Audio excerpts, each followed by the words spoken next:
Hey, what's up, guys? Today, I'm going to be reviewing Sonic CD. Alright, it's just booting up, and as you could tell, this is the iOS version of Sonic CD. Now, I'm going to be showing you different things, such as, there's the main game, of course, time attack mode, and some extra stuff. And if you hear any background noise, I am extremely sorry. I cannot help that, even though I've tried talking to those people.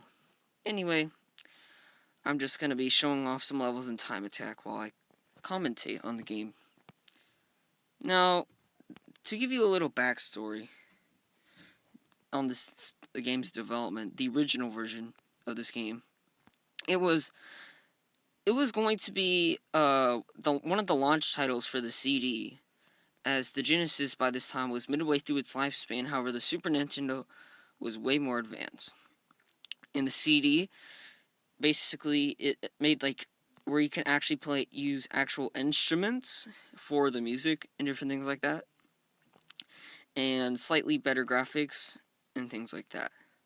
However, it was technically not a new console, but an add-on to extend the Genesis's lifespan.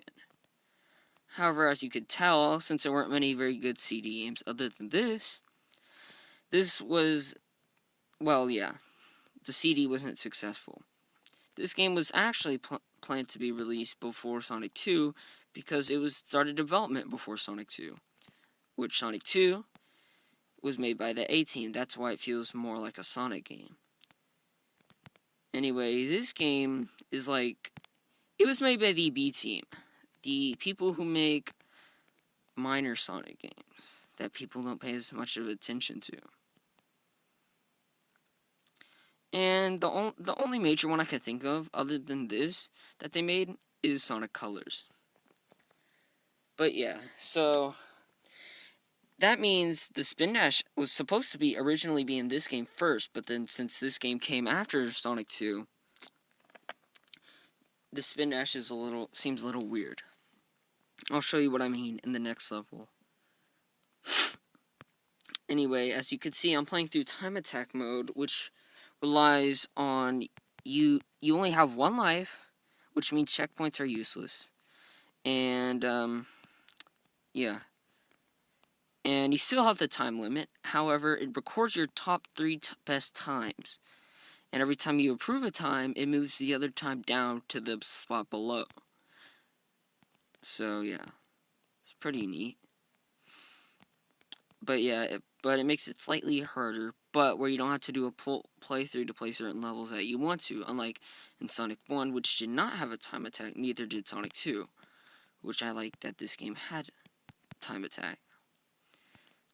Anyway, I'm going to show you what the Spin Dash...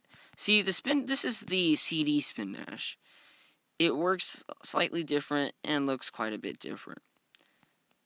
However, they stuck with the Genesis one for every other game that used the Spin Dash. After this, except for maybe the... I died. Except for maybe the 8-bit games. Now, the presentation for this game, even though the music's not playing right now, both the US and Japanese soundtracks are great. However, I prefer the Japanese soundtrack more, and it seems to fit the game better.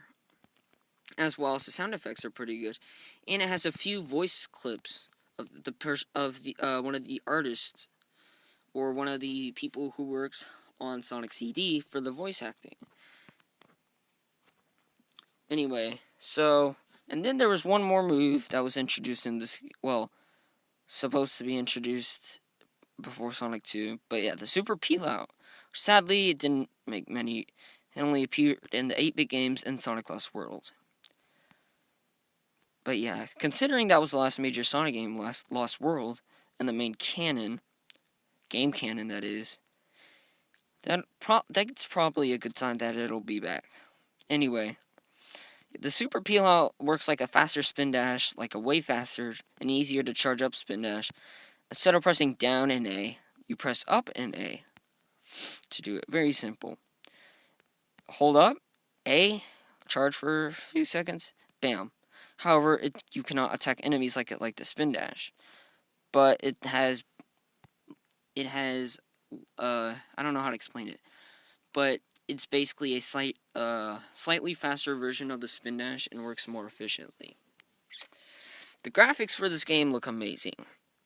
Way better than Sonic 1. And even better than Sonic 2. Like I said, most likely because it was developed on the CD and had a longer development time.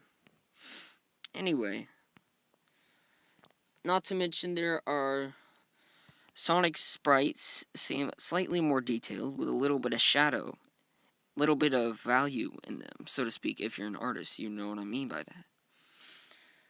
Anyway, for some reason I keep dying on these levels. Probably because I'm more focused on the commentary. Anyway, the gameplay is pretty simple, like Sonic, the classic Genesis Sonics, even though it's for the Mega CD. Very simple. However, it's more non-linear, quite a bit more non-linear, and has time travels which change the level layout dramatically or slightly, depending on what zone and what area you're in. And also changes the music, which was a neat little touch. Yeah. Anyway. And there's I forgot. But yeah. I forgot what I was gonna say. Sorry, I got a little tongue twisted there. The cutscenes were actually made by Toei Animation, the people who made Dragon Ball Z. In the original CD version, they did not appear the same way they do in this port because of the CD's limitations. However, they run pretty smoothly on this version and look amazing. Definitely looks like it could have been part of a Dragon Ball Sonic crossover. So yeah.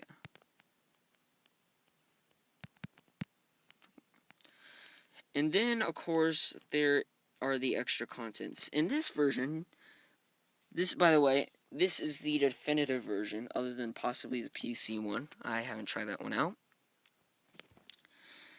You could play as Tails in this version as well. However, you do not have new cutscenes for Tails. In fact, the cutscenes are removed for Tails. But the cutscenes, where they're at, even though they're few and far in between, only in the credits, the end, and the beginning, they still look amazing and have great music. No one talks, but the message is conveyed from the cutscenes alone with the great animation and great use of color. And then there's, of course, the bosses, which I'm going to show you one of the bosses right now. These bosses tend to be more unique. The more unique 2D bosses. They have unique sorry, got tongue twisted there again. They have unique concepts. Like this boss, after you run and chase it and hit Eggman for a while, you'll eventually end up going into the water and then end up fighting him underwater and destroying all his bubbles that act like a shield until you can hit him.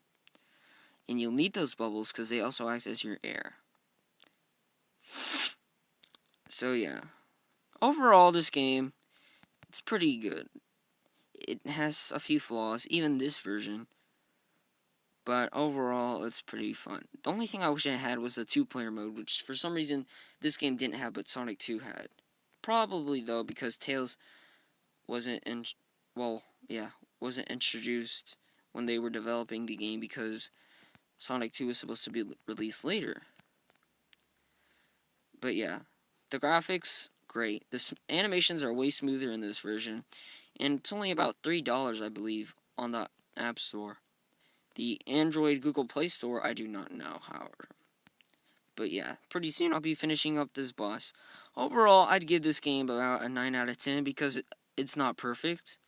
However, it's pretty dang good, and it has unique ideas and great presentation.